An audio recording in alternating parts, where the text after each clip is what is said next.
हरे कृष्णा। आज हम कार्तिक मास का अध्याय 10 सुनेंगे। राजा पृथु बोले, हे ऋषिश्रेष्ठ नारद जी, आपको प्रणाम है। कृपया अब यह बताने की कृपा कीजिए कि जब भगवान शंकर ने अपने मस्तक के तेज को क्षीर सागर में डाला तो उस समय क्या हुआ।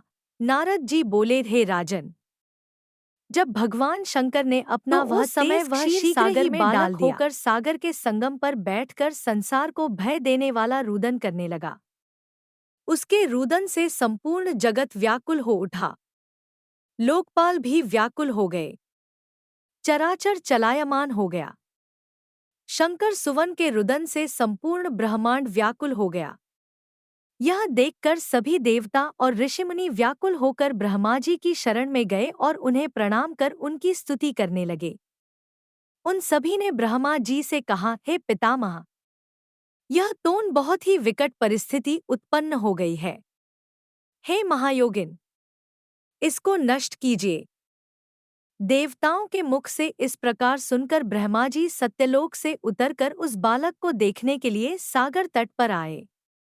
सागर ने ब्रह्मा जी को आता देखकर उन्हें प्रणाम किया और बालक को उठाकर उनकी गोद में दे दिया। आश्चर्यचकित होते हुए ब्रह्मा जी ने पूछा, हे सागर, यह बालक किस? सागर विनम्रतापूर्वक बोला, प्रभो, यह तो मुझे ज्ञात नहीं है, परंतु मैं इतना अवश्य जानता हूँ कि यह गंगा सागर के संगम पर प्रकट हुआ है, इसलिए हे जगतगुरु, आप इस बालक का जात कर्म आदि संस्कार करके इसका जातक फल बताइए। नारद जी राजा पृथु से बोले, सागर ब्रह्मा जी के गले में हाथ डालकर बार बार उनका आकर्षण कर रहा था। फिर तो उसने ब्रह्मा जी का गला इतनी जोर से पकड़ा कि उससे पीड़ित होकर ब्रह्मा जी की आंखों से अश्रु टपकने लगे। ब्रह्मा जी ने अपने दोनों हाथों का जोर लगाकर किसी प्रकार सागर से अपना गला छुड़वाया और सागर से कहा, हे सागर, सुनो, मैं तुम्हारे इस पुत्र का जातक फल कहता हूँ। मेरे नेत्रों से जो यह जल निकला है, इस कारण इसका नाम जलंधर होगा।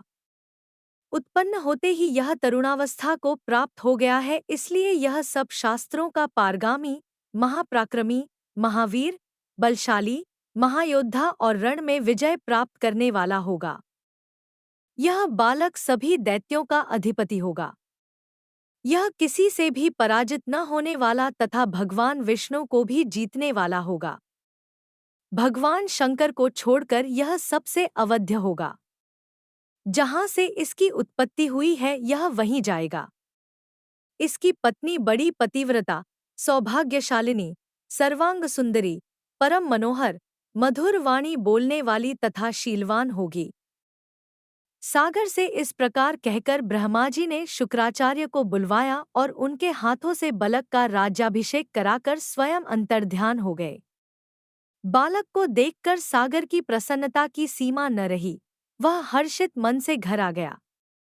फिर सागर में उस बालक का लालन पालन कर उसे पुष्ट किया।